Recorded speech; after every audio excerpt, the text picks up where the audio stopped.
Hello everyone and welcome back. As today we'll be bringing a melee endgame focused build that you can use with great success, and this all requires you to use the point contact cannon brace exotic. Now, how many of you knew that the following can regenerate melee energy, jolt targets, and cause additional lightning attacks, and get even stronger when amplified? As if you didn't know this, then you should know that this can get a whole lot more busted when you also add in bolt charges and the flashover seasonal mod. Now, if you tire of using grenades all the time and you want a bit more oomph in your melee, then boy, will this build suit you. Let's start with the exotic armor point contact cannon brace. With its exotic effect, Hammer of the Gods, it states, defeating targets with your thunderclap melee restores melee energy. Targets near you when you use your thunderclap suffer lightning strikes and become jolted. Being amplified increases the damage of these lightning strikes. This exotic is very broken when you think about all the buffs you can get when landing a thunderclap. It's one of those exotics that pair really well with a user who knows exactly when to use it and how to maximize its effects. Now, with the added bolt charge change introduced this season, it can do even more damage than currently provided, even to the point of taking large chunks of health out of a mini boss fairly well. It's highly recommended to have a weapon that can regenerate melee energy back to you, as you want to maintain its presence as often as possible. However, the build can also generate melee energy via idle traces fairly well, so it's kind of down to the user to decide on what is best. Our second exotic is Thunderlord, with its exotic effect, Reign of Havoc, which states, finding blows with its weapon generates stunning lightning strikes from above. Lightning strikes grant a stack of bolt charge, strong against overload champions. With our abilities and such sorted through the use of fragments and aspects, a Thunderlord is going to be the perfect match for escalating our damage even more with bolt charges applied. A Thunderlord already conjures a mini bolt charge upon landing precision hits, but applying your new aspect to the weapon will allow us to conjure the two Thunderbolts back to back, with one being much stronger than the latter. While our main exotic armor piece will be dealing with the minor and major enemies fairly well, it will struggle against the bigger enemies like some of the mini bosses and GM level bosses we encounter. This is where this exotic will come in handy with dealing with them fairly fast. For the aspects of fragments, we have the following. Storm Keeps, where casting your class ability will grant you and allies a moderate amount of bolt charges over time. At max stacks, you can use your weapon to activate them. Knockout, where critically wounding a target will increase your melee damage and start regenerating your health. Spark of Ions, where defeating jolted targets create on the traces. Spark of Recharge, where while critically wounded, your melee and grenade energy recharge faster. Spark of Shock, where your arc grenades jolt targets. And Spark of Frequency, where melee hits increase your weapon's stability and reload speed for a few seconds. While amplified, the effects are increased and you gain increased bolt charges from all sources. So this build is a bit more different to what we usually do with the Titan, as we are incorporating both Stormkeep's buff and point contact cannon brace melee. The build is taken on two forms, which isn't usually a good thing to do at times, considering that both have their own playstyles. However, in our calls we can actually make this work. Now, Stormkeeps will be active like normal and give us the bolt charge effect when we need it most. Now, the plan here is to use this to not only dish out damage via our main weapons on the hand, but also use and spam point contact exotic effects behind the safety of our barricades. While behind our barricade, we will get a 20% damage reduction, which will allow us to charge our thunderclap while under severe fire. Upon landing a hit, we should be able to net a wide number of kills on top of all the buffs that we have piled on, but we should also be able to net ion traces via the Sparkle Ions and Dielectric seasonal mods. This combined with our main primary, that should have a perk to regenerate our melee, will increase the likelihood of activating our melee charge again back to back. Also to note, if we reach critical health, we can activate Sparkle Recharge to replenish our lost ability energy fairly fast as well, while Defibrillating Blast will grant us max bolt charges, heal us, and jolt targets if we stun champion. All of this combined together will allow us to use our aspects however we like, such as on the go or even stationary. But instead of needing to rely on just our weapons, our melee can also do a lot of the heavy lifting as well. For the mods and stats, both resilience and discipline will be the two stats to invest in the most.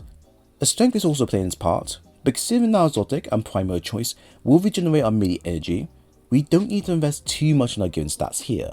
Resilience at tier 9 will give us a 27% damage reduction and a 25-second cooldown when using our rally barricades. Ideally, getting the rally barricade back up and running is quite easy because of its low cooldown rate, so as long as you have a tier 7 upwards, you should be fine.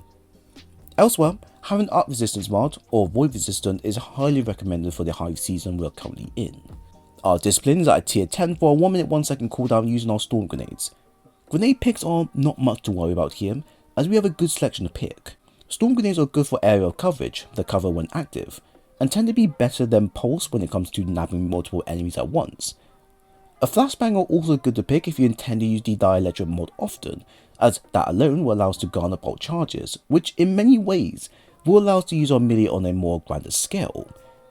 So, to expand on the abilities being used, we then have the following: Impact Induction times 2 for a 17% grenade ability regen, Momentum Transfer times 1 for a 12% melee ability regen, a Distribution for a 4% all ability cooldown, and Bomber for a 12% grenade ability regen as well. For the extra additional mods, we have the following: Harmonic Siphon for creating orbs of power via matching elemental weapons, Hands-on, where using your powered melee and netting a kill will generate super energy, Heavy Ammo Finder times 1, Reserves, a scavenger mod for a heavy weapon, a Charged Up for a +1 armor charge, Arc Surge for a 10% arc weapon buff, although times 2 would definitely help, and Powerful Attraction for automatically collecting orbs of power when using your class ability is generally everything you would want to go for. So as we cover the exotic heavy weapon, I would then advise you to pick some super weapons for the build. What I recommend are all optional, so please keep this in mind. Our primary is the Corrosion with Pugilist and Volt Shot. This is underrated pulse rifle that many players may not like because of its frame type, but in actual fact, the weapon can slap if you give it the right perks. As we're using an arc melee focused build, having Pugilist available will allow us to regenerate lost melee at a faster rate, even though our exotic can generate some after kills. Personally, having this perk on hand will allow us to spam our melee more often, which in turn will allow us to spam Iron Traces our way for even more melee on melee action. I would lastly recommend you include Volt Shot to the build, as this can trigger Spark of Iron's effect when you need it, but mainly because once amplified, we'll be getting a reload speed increase, which means we can trigger this effect as much as possible and at a much faster pace compared to without the speed buff on hand. As secondary, we have the Breachlight with Slice and Hatchling. Now, while a rocket pistol will be better, the following is going to work hand in hand each time we activate a class ability. The Slice is perfect for weakening enemies' damage, which is ideal in endgame, especially against bosses. Combine this with Photonic Flare seasonal mod for example, and we can blind targets as well as weaken them further. Now this should also trigger Dielectric and Unraveling Orbs as well, so overall this item will have a bigger role even when its main role is to take out barrier champs.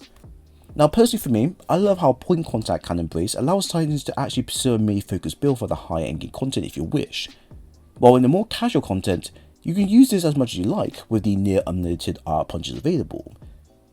Trying this out in GMs is honestly worth the hassle, as on top of having increased melee damage, jolt, and restored melee energy on kills, you can also now prop bolt charges all in one. The amount of damage being pulled off can easily take off 1/3 to 2/3 of a mini boss's health easily if timed right. But most importantly, it's almost perfect to use for clearing out minor and major enemies in 1 to 2 shots easily. Similar to how most people invest into the grenades to spam it willy-nilly, this build can replicate this fairly well and is honestly fun to mess around with when you also add in Stormkeep to the mix. And yes, having the aspect in hand actually does benefit this build quite a bit, as this along with our Fragments and seasonal mods is what will allow us to spam a bolt charge and thunderclap combo on a more consistent basis. The build can work in whatever content you have in mind, including PvP, but only if you can time your shots. But in endgame, this is where the build feels more at home, since you'll be facing a wide number of enemies who are more tanky than the rest. And while most players will just adapt to using strong weapons, many will enjoy their abilities instead, with some preferring to use melee to do the dirty work. So personally, if you love melee, and you love point contact, then honestly, it's not really a lot to say. So there we have it. I hope you all enjoyed the build breakdown.